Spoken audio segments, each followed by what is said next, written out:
Why do you look like you got struck by lightning? You look so burnt.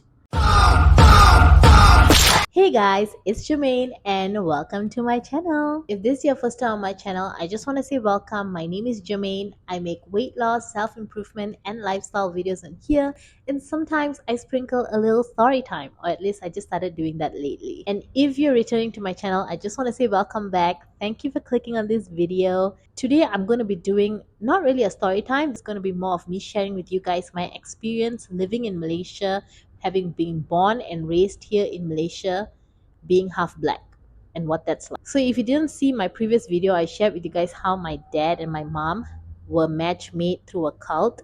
If you want to check that video, you can click up here. By the way, I found a clipping last week of my parents on their wedding day. It was from a documentary done by the Unification Movement, and it's so funny. I found a clipping of my parents doing a little interview in the documentary. I'm going to insert it right here so you guys can check it out. It's so funny. And I'll also put the link to the entire wedding video in the description box so you can see how my parents got married with thousand other people. My impression of I feel very grateful to Reverend and Mrs. Moon. I feel they stood at the position as our parent to give us this blessing. And in fact, I feel that I got such a wonderful husband from our true parents. So I'm very grateful for this opportunity. New determination. My new determination is to dedicate my whole life for the sake of true parents and to bring up our children in the future for God's providence. No, I can speak English, but it's not so good. I came from Zaire, but now I live in Japan for training. I'm very happy for this blessing. And before I come here in blessing, I pray sometimes God give me wife from another country and another. Excuse me, just another country, because I pray sometime for international blessing. As today, God give me that wife for another country. This is very happy for me, and I want to work very hard for God and for true parents. New determination. My new determination is I want to work in any country in the world for true parents and for God.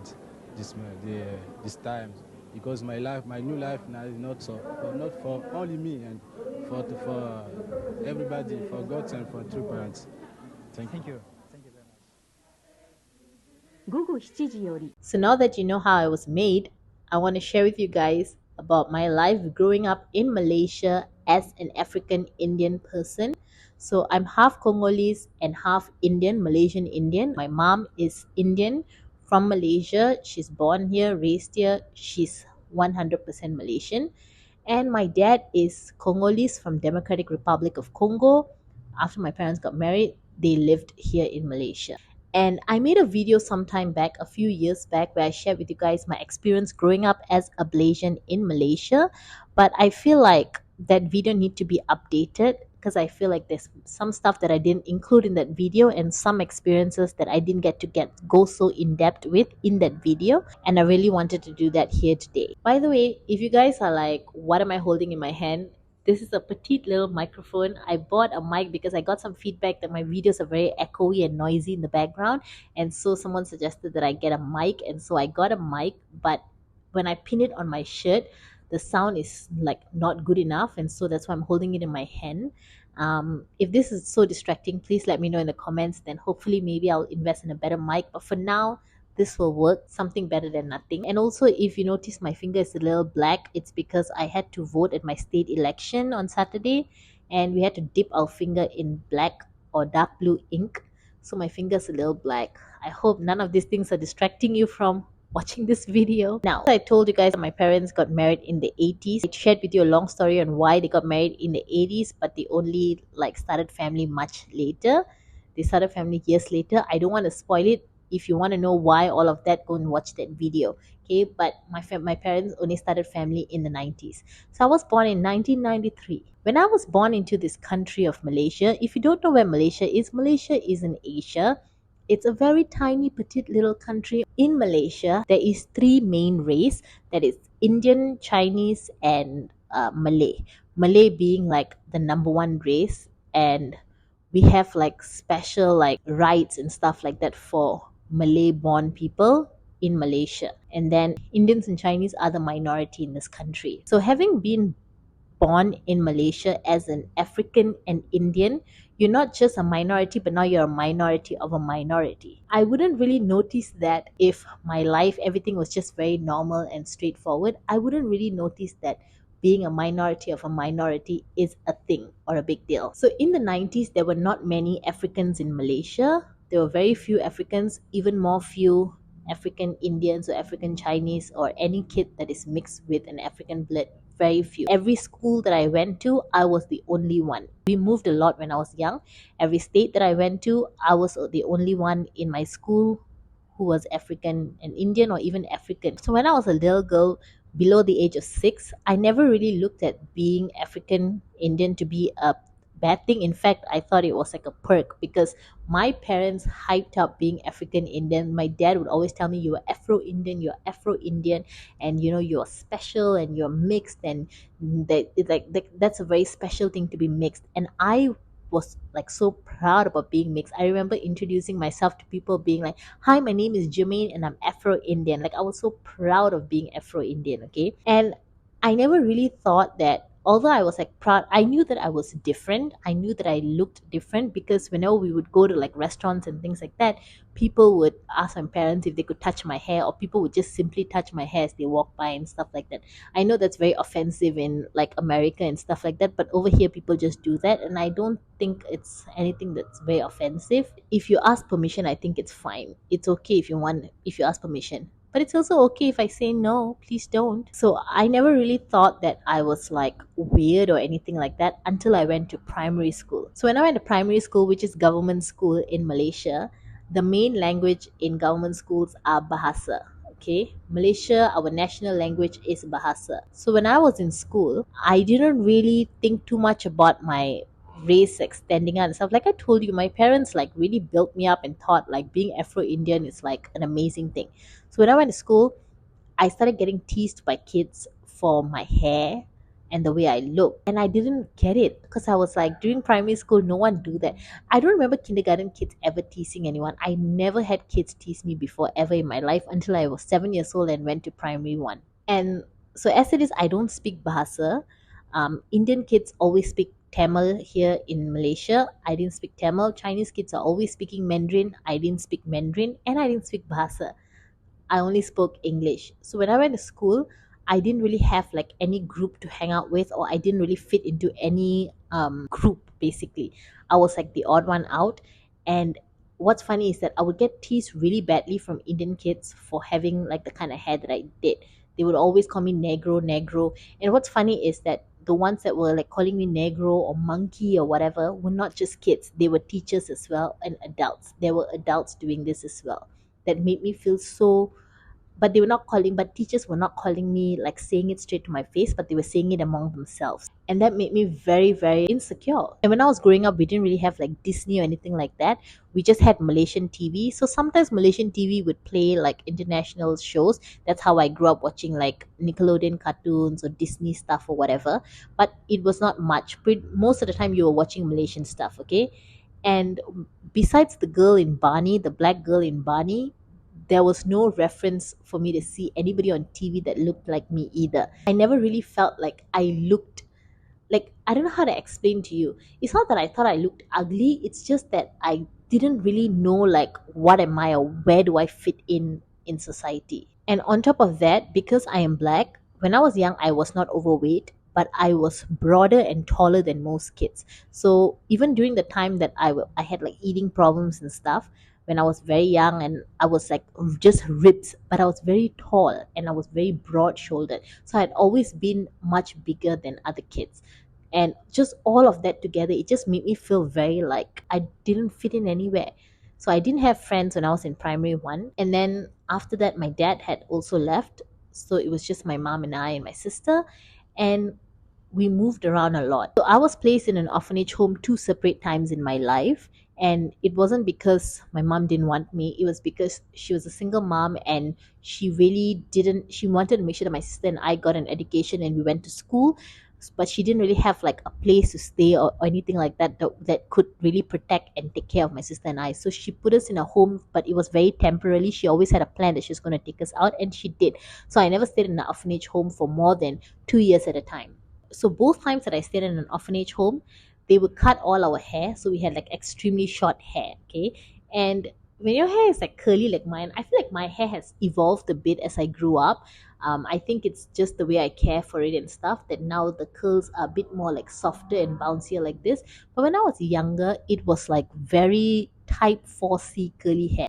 It was so curly and so poofy. If I can find pictures, I'll put it here for you guys to see.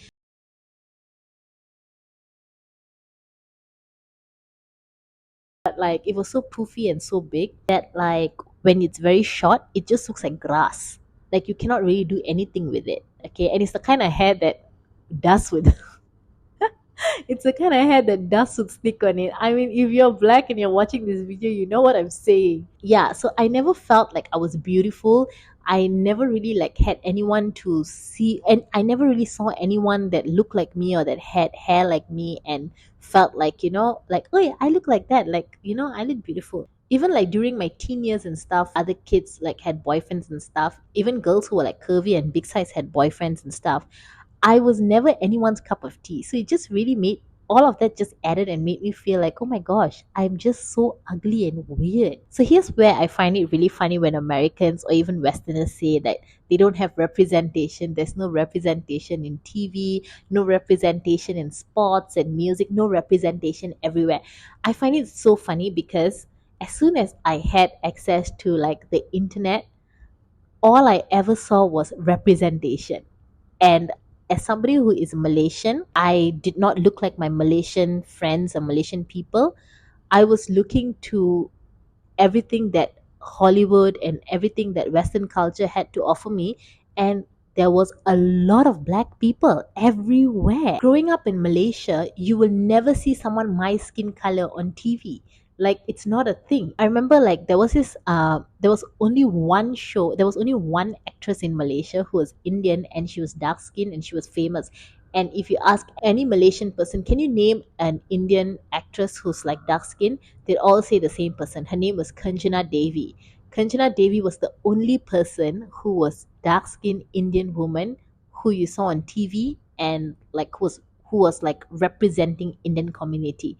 There was no one else that was dark skinned on TV. So it's really bizarre that when I see like Westerners saying like, oh, there's no representation, you can easily name 10 black people or any people of color in entertainment, sports, music, whatever. Aren't like some of the richest people in music rappers? And rappers are like all black. And then there's Eminem. Predominantly, all of you are black. So anyway, so in Malaysian entertainment, as someone who always wanted to be a singer, wanted to be an actress, I mean, not actress, as someone who always wanted to be a singer, I always just had it in my mind that like I don't think I have what it takes because there's no woman out there that look like me. Then there was a period of time we had a singer called Jack. Her name is Jacqueline Victor, and she became famous only because she won a singing competition. Had she not like been on a singing competition that was based on people voting, we probably wouldn't even know her. So I never really saw a representation of people that look like me. So in Malaysia, if you're dark skinned, if you're black, it's looked at as gross, it's looked at as ugly, and I'm not making this up. We have advertisements that would show you that black means ugly, and as soon as the person become white, they are accepted. I will insert clippings for you guys to see. Dalam mimpi Ana, setiap malam 3 hari seminggu. Ana rasa wajah ente mesti secantik dan seindah suara ente. Show me your face. Tunjukkan Ana. Tunjukkan pada dunia. Silakan. Tak sabar Ana nak lihat muka ente yang indah dan cantik itu. Astagfirullahaladzim.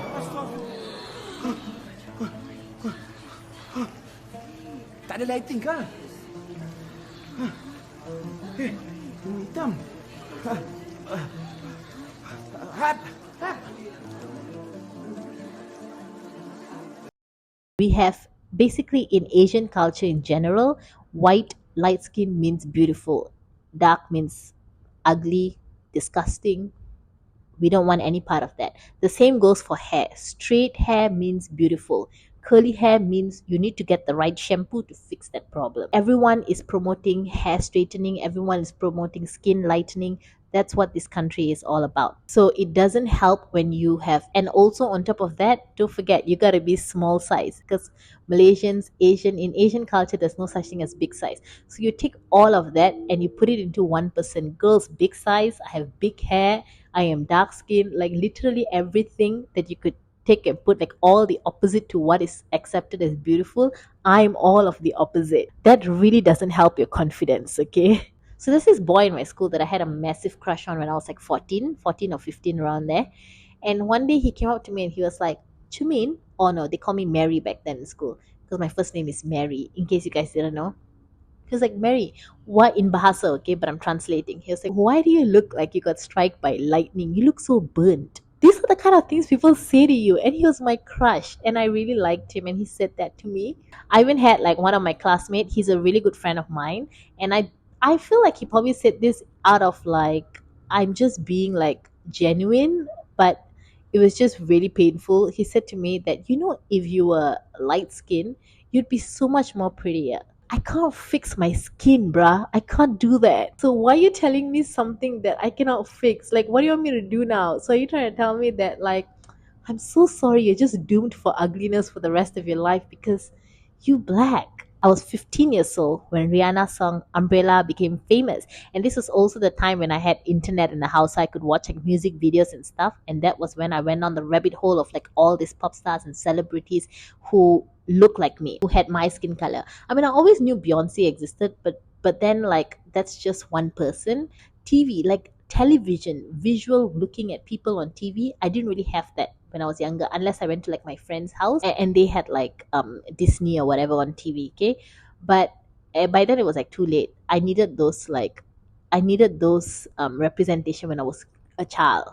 15, 14 years old is like a bit too late. But anyway, when Rihanna became famous, I was like using that as my thing, and I was at school, and I would like find opportunities to perform on stage. So I sang Rihanna's "Unfaithful" on stage one time in school, and the next thing everyone in school was like calling me Rihanna, and I was like, yeah, heck yeah, I'm Rihanna.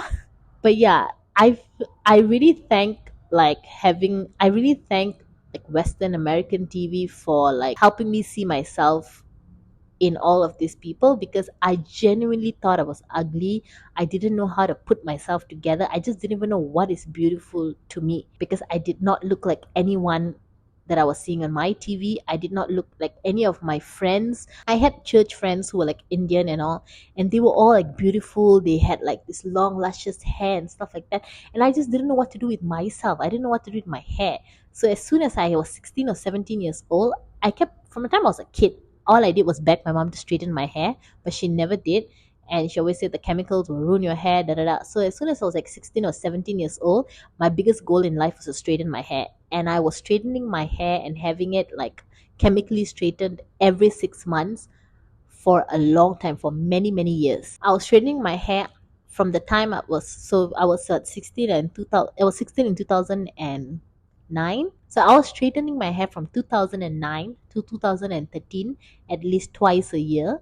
I was doing this all the time until jing jing jing jing until Little Mix came around, okay? And Little Mix's Layan has like this really big curly hair, and she was like rocking it and she's so confident in her curly hair, and I was like, oh my gosh, is she so confident in her hair? And people think she's beautiful. I mean, I think she's beautiful. Then maybe I can do this, maybe I can look nice with curly hair. And that was when I did my big chop, and I have not chemically straightened my hair since. All I ever do is protective hairstyles, or I keep my hair like this, but I do not straighten my hair no more. Now, I don't know how it is in Western countries, but here in Malaysia, when I walk around, when you're like black, when you look like me and you're walking around, people will point, people will laugh, people will nudge their friends and then talk and then laugh. That's something people do. Why? I don't know. This I've experienced this happening to me. Most commonly, it's Malay and Chinese people doing this to me. I would walk, and these are adults, you guys. Okay, these are adults. These are not like kids. These are grown up adults. Just recently, I was walking out of the gym. I was going to the train station. There's a restaurant opposite the train station, and there's this group of guys sitting outside. And as soon as I walked by, they started nudging each other, and then look, and one fellow nudged, and then they all looked, and then they all started laughing and stuff like that. Like, I don't understand, what are you even like laughing about? Have you not seen people before? Like, it's so bizarre. I have grown up in this country so self-conscious, like all the time. And from the time I'm 30 years old right now, okay, and until today I have not felt normal when I go out. I always feel like I'm some kind of alien or some kind of like object or some kind of like weird thing just walking around. Back in the day when I used to tell this to my friends, they're always like, no lah, I think it's just in your mind or whatever. Until my friends notice it as well. So we would walk out together, and then people would look, and then my friends are like, oh my gosh, why are they staring like this? So I'm like, this is my life all the time. You guys don't notice it. You only notice it when we are walking together, but this is my life all the time, everywhere I go. And what sucks about it is that sometimes you don't even know if people are looking at you because they think you look nice, or people are looking at you because they think like, oh my gosh, she's so weird. Like, why is she coming? Why is she in our country? Or why does she look like a weirdo? Talking about why is she in our country, when I was in school, I used to have my friends, not my friends, okay, but other kids telling me to stop singing the national anthem when I'm singing the national anthem during our school assembly. Why? This is my country. I remember feeling so insecure about not looking Malaysian that I would avoid going to our school when we had celebration day for our National Day celebration in our school, our Independence Day celebration in our school. I used to not want to go because I used to feel so ashamed and used to feel like, oh my god, people are going to think like I'm intruding on their celebration. But I am from this country too. This is my homeland. Our lyrics for our national anthem literally sings like, here where my blood drip. This is where I was born. This is my home. But I never feel like this is my home. I've always felt like an outsider here. I'm 30 years old. I've been in this country for 30 years, and I have yet to feel like I am part of any group of people. Besides my church friends, besides my small close group of friends that are actually my church friends, and my family, I literally do not belong in any community here. I do not feel like even like when you talk about which part of the country to live, I honestly feel like I would never leave the city, because at least the city there's a lot of like mix, there's a lot of like expats that come here that I feel a bit more comfortable and safer. But if you ask me deep down, I would like to one day settle down in like a suburb or something.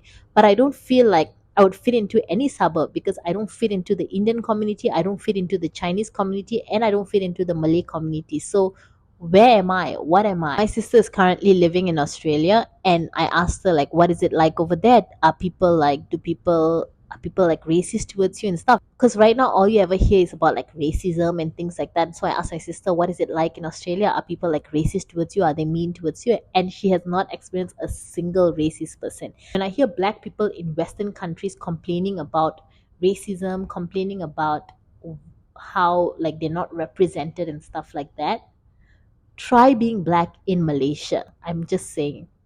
I may not know every struggle that you go through in a different country. I may not know like what you could have like a completely different struggle from me, but it's just when I hear people say that there is no representation, that always just like ticks me off a little bit, because I'm just like, then what am I seeing? You have so many black models, you have so many black football players, you have so many black singers and rappers and actors and politicians, and like, you have black people everywhere in Western cultures. Try being black in Malaysia. It ain't easy. Ask any black person who has gone to an Asian country and truly lived there. I don't mean like just go and visit, and truly live there. I can't speak for every Asian country because I've not lived there, but I'm only speaking for Malaysia. This is my home. This is where I was born. This is where I was raised. I'm half Indian, so I should feel more at home than someone who's pure African or something. But even I'm saying that it's not easy. That doesn't mean I don't love my country. My country has its good things as well. I'm just saying this is my story of what is it like to be black in Malaysia. And what's interesting is my family over here is my mom's side. Mostly I have like my mom's relatives. Then they would always tell me, no, you are Indian. You are Indian. Whenever I talk about like, I just don't feel like I fit into any community. They're like, no, you're Indian. But of course they would say that because they are Indian. They would, and they're my family. They would always tell me that I'm Indian.